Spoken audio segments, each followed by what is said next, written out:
Good morning again. Well, oh, Simon's being funny. He's telling me to be quiet.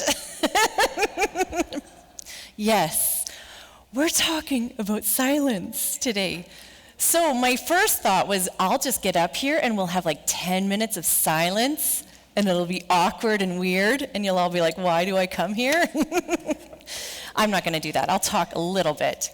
But I don't, so we're talking about Advent, and we have all these words for Advent. It's a time of preparation. It's a time of getting ready, a time of welcome.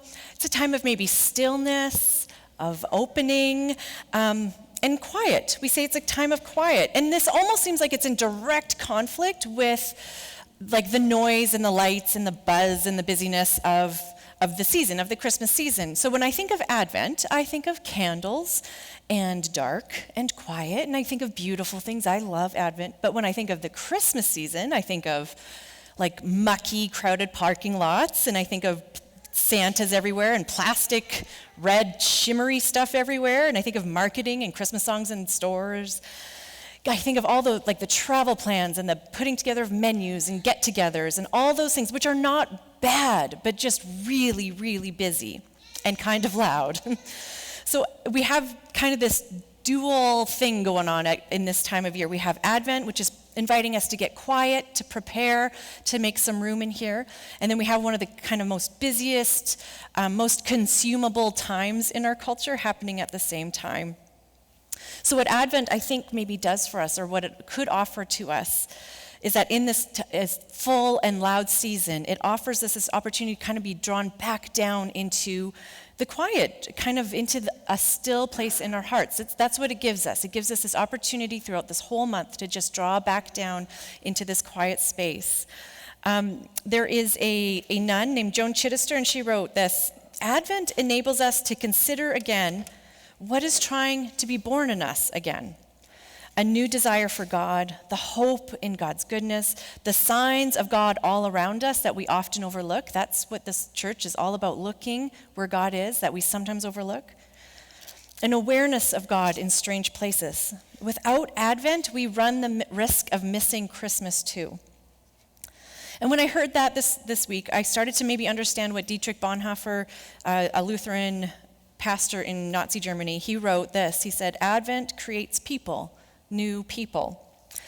So this morning, all I want to do is just kind of offer the gift of quiet to us, maybe as a touchstone, a little meditation on silence for us to wonder about. Wander? Both. Wander and wonder.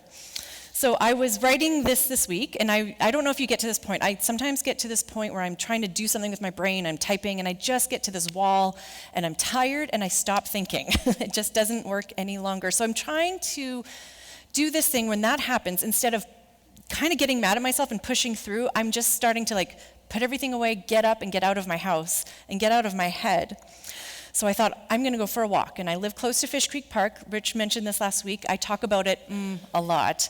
And all the pictures you'll see are from my walks in Fish Creek Park this week. Anyway, so I get my shoes on, I get my phone ready and my headphones, and I got my podcast all ready to go because I love walking and listening to podcasts. And I start walking and I pressing play. And I walk for 2 minutes and it kicks me out of my app. And I'm like, oh, okay, well, I don't know what's going on. I press play, walk for 2 minutes, it kicks me out of my app. And it does this over and over, and it takes me like a good 5-ish minutes to realize something is going on. And I might not be able to listen to something. So by this time, at the end of my street, right before I get down into Fish Creek, and I think to myself, oh, okay, well, maybe I should just go home. And then what can only be possibly described as probably the voice of God in my head saying, or you could actually just try walking in silence as you get ready to do a sermon on silence. I was like, I guess, here we go. So I kind of put my phone in my pocket, and I'm laughing at myself a little bit. I'm like, oh, Jacqui, yes, of course this is happening today. And I'm walking down the hill. And the gift of my neighborhood is, as soon as you walk down this hill, you don't see any houses anymore. You're in the trees. And I heard something that caught my attention as soon as I stepped into the trees. I heard a bird, and it was the weirdest sound of a bird. It was kind of this whining, chittering sound. I was trying to see if I could make the sound. I was practicing this morning, but I'm not going to try it. It's this really unique sound, and I look up, and there's these two magpies making this whining, chittering sound. They're upset about something, but in this way I've never heard before. And then beside them are two huge ravens in the tree tops next to them. We have these ravens in Fish Creek, which are terrifying birds. If you have ever seen them up close, they're huge, and they will eat your dog if you let them. So I'm stopping, and I'm watching this drama kind of play out, where these birds are up there. The two magpies are kind of swooping around, and they're not happy. The ravens are there, and I'm watching, and the thought dawns on me, like, they don't care who I am. There's something else going on in this world that has absolutely nothing to do with me. And it was this moment of like kind of good perspective, like, oh, right, this is something that's happening, and they are in their own world, and that's okay. And I'm not the center of all the worlds that I encounter. And I would have missed this kind of deep perspective-taking moment had I had my podcast in listening to the latest podcast on how to be a great pastor or something like that, right? So I'm like, okay, I'm listening, I'm walking, I'm ready. So I keep walking, and you know the boots make the scrunchy sound in the snow? Scrunch, scrunch, scrunch when you're walking. I'm making that sound, I'm walking down, and at the bottom of the hill is a river, and there's a bridge that goes over the river. And I get to the river, and I hear what can only be described as, I call it a tonkling sound. So it's not a tinkling sound. That's for the summertime when the water's going over the pebbles in the river. This is a tonkling sound where the water's going over the pebbles, but it's also coming underneath the ice. And you can hear it. It's a deeper sound. It's a more solid sound of the river. I call it sort of a mirthier sound. It sounds joyful, but kind of deeper in that deeper way. So I notice it. I stop and I listen. And at this point, I'm kind of noticing all sorts of beauty that's happening that I'm aware of because I'm silent. I don't have the earbuds in. I walk a little bit further, and suddenly, all above my head, this flock of little, I don't know if they were starlings or sparrows, something small, leap up out of the bush beside me, and they start doing, their murmuring thing where they're just kind of like this, in and out, flying together down the length of the river, and I can kind of see where they're going, and it reminds me of like a lung or a heart just beating in the world. And again, I would not have heard that happen because they kind of went up above me had I had my earbuds in. And I get through my walk, it's about an hour, and I get to the top of the hill, and the grass is coming out of the snow, and it's that dry prairie grass that grows in Fish Creek, and the wind is blowing, and it's making this sound that I'm trying to describe what these sounds are like, and it sounds like 1,000 wishes. That's what I call it. So I'm calling it the grass of 1,000 wishes, and it's just blowing shh, shh, shh, all around me, and I would not have seen this. I would not have stopped had I been listening to my latest, greatest podcast. One last part of this story is I had such kind of a moment with God on this walk. I decided to do it the next day, and I leave my earbuds at home on purpose. And I went and I took some pictures that day. Anyways, the next day I'm taking this walk, and I'm thinking about quiet, and I'm a little bit more grounded, more meditative as I walk. And I'm walking up that last hill again, and behind me, someone is walking behind me. So she's kind of come up behind me, but she's walking faster, so she's catching up to me. And this is a steep hill, so I'm kind of like, keep going, don't slow down. And she catches up to me, but then she starts to match my pace. And then she says, no word of a lie, she says, it's so quiet. I need this so much today. There are so many machines in the world. And I was like, okay. And I kind of laugh out loud, and I was like, I've been thinking about the quiet too. I've been thinking about that. And she said, okay, well, have a good day. And she turns around and walks back down the hill. And I was like, that was so strange. And then I'm looking up at the sky, and I'm like, okay, I'm paying attention. You've got my attention. I'm here. So I've been asking, what happens in the silence? What happens to our hearts when we're quiet? When we kind of stop the talking and stop the input, stop the producing, what happens in our minds and our brains? And we talked about this a little bit in a sermon on rest a few weeks ago, but I'm really thinking about quiet and silence.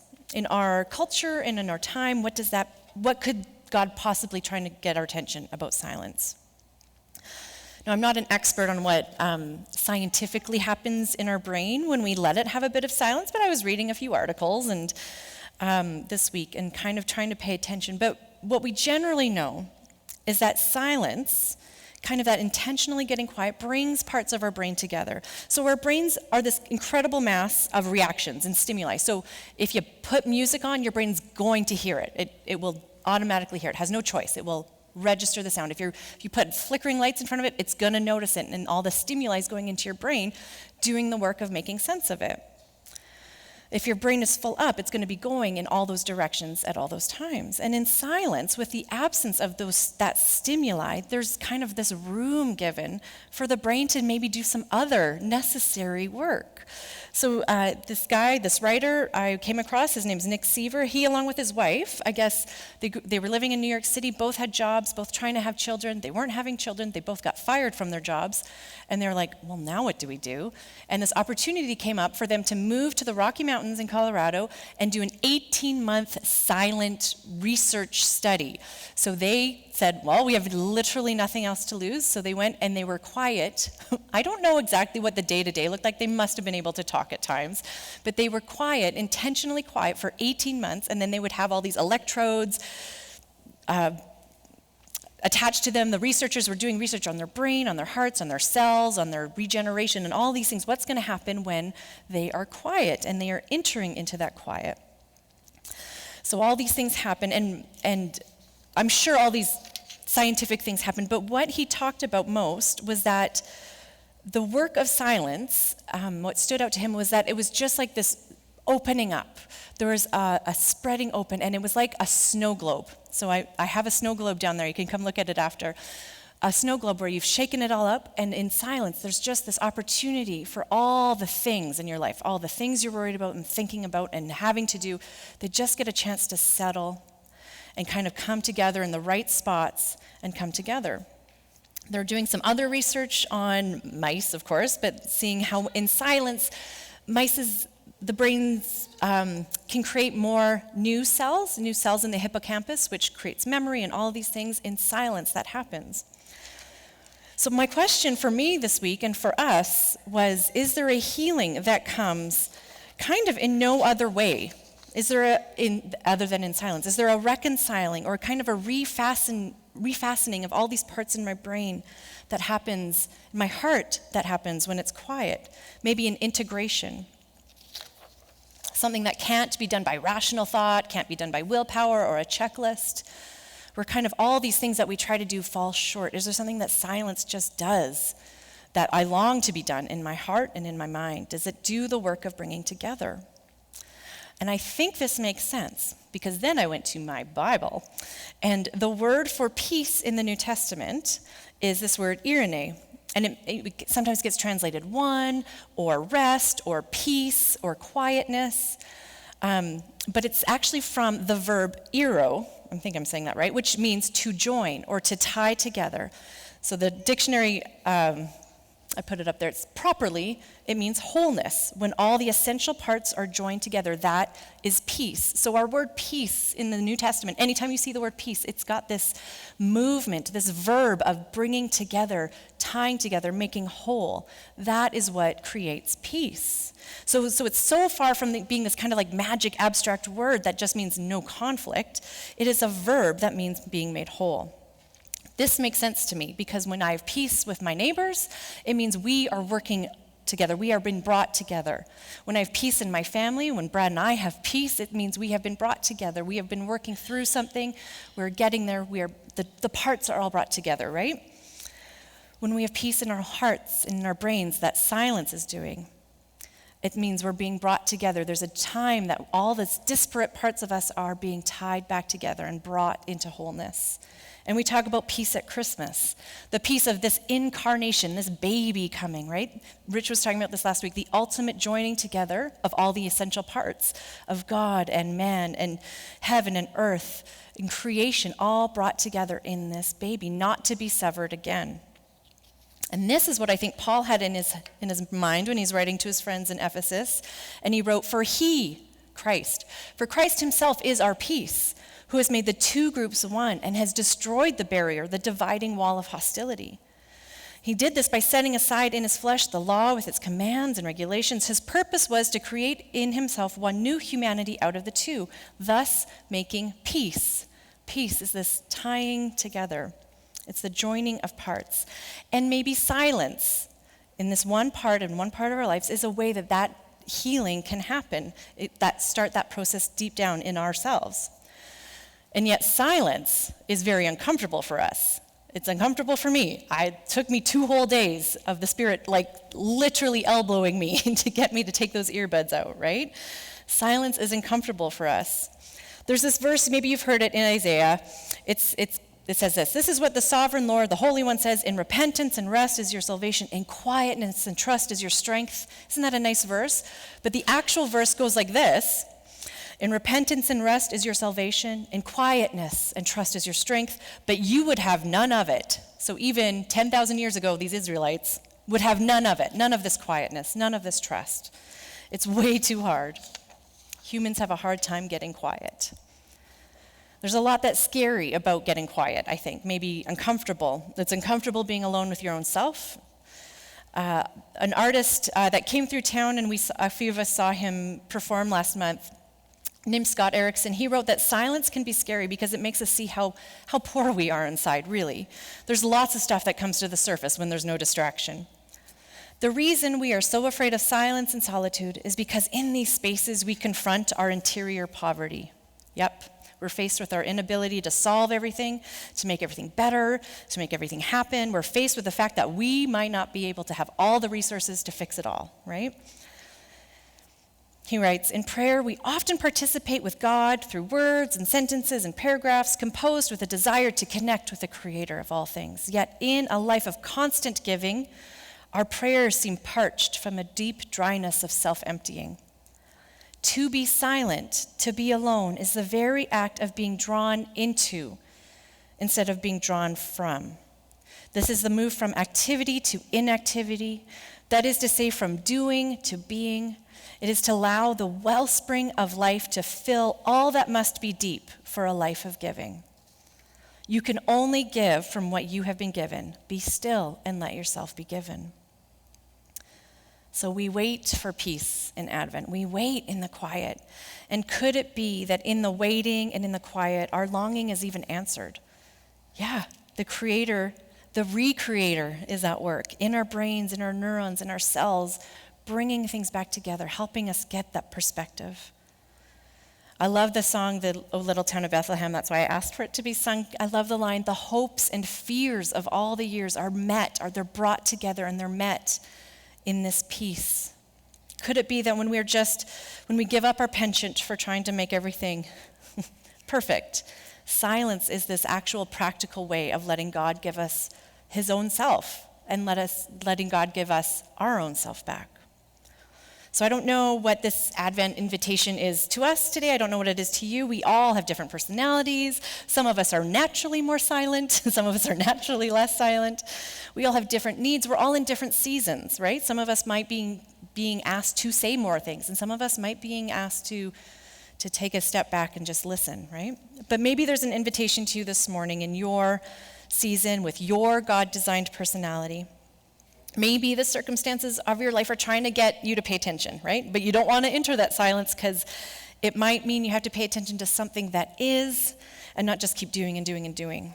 And maybe silence is hard because you have one of those brains that doesn't turn off and it's scary. I think I said this quote before, but that's an Anne Lamott quote where my mind is a scary place. I do not go there alone at night, right? Maybe it's hard because you know you might have to face something you don't want to. Or maybe it's hard because you know if you stop doing, what value will you have, right? Maybe you want to slow down and get quiet. And maybe this is a longing and you're like, yeah, I'm ready. I'm ready to try and build a little bit more quiet into my day of space to hear. Maybe you're finding you need those times. No matter what you're kind of feeling about this invitation to silence, maybe all of us, we can just take a moment and say, I'm going to pay attention.